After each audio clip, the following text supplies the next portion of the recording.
तो नहीं सुबह खैर तो है ना? ना सलाम ना दुआ, शुरू हो गया। तुम इतनी सुबह कभी आए नहीं ना? अच्छा अंदर तो आने दो।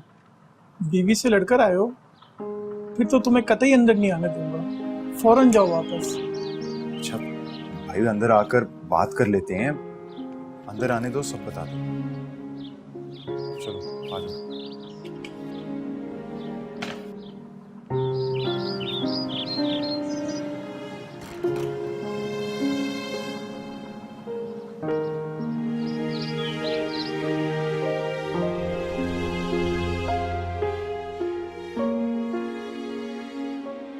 नाश्ता तैयार है।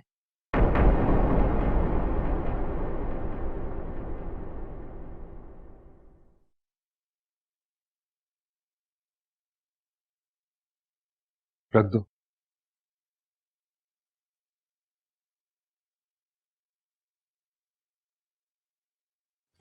तुम्हारी इन्हीं हरकतों ने कभी मुझे तुम्हारे करीब नहीं आने दिया। मुझे हमेशा से कॉन्फिडेंट बीवियां पसंद थी और अम्मी ने तुम्हारा इंतखाब किया।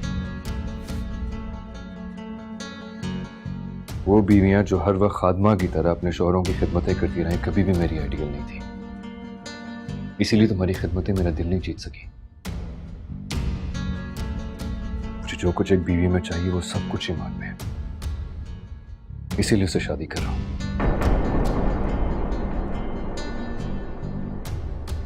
और प्लीज बार बार मेरे सामने आने की जरूरत नहीं है। मैं नाश्ते के लिए रहमत से कह दूंगा और अपनी चीजें मैं खुद ही संभाल लूंगा। नहीं और अल्लाह करे कि ईमान से आपको सब कुछ मिले जो मैं आपको नहीं दे सकी, और कि वो वैसी ही बीवी साबित हो जैसे कि आपके तसव्वुर और सोच में। तुम्हें क्या लगता है ईमान मुझे वो सब कुछ नहीं दे सकेगी? मैंने ऐसा कुछ नहीं कहा। मैं तो आपके लिए दुआ गो। दुआ गो? तुम और तुम्हारा भाई कभी किसी के लिए दुआ गो नहीं हो सकते। मेरा भाई जा चुका है इस घर से, प्लीज उसके बारे में कुछ मत कहिए।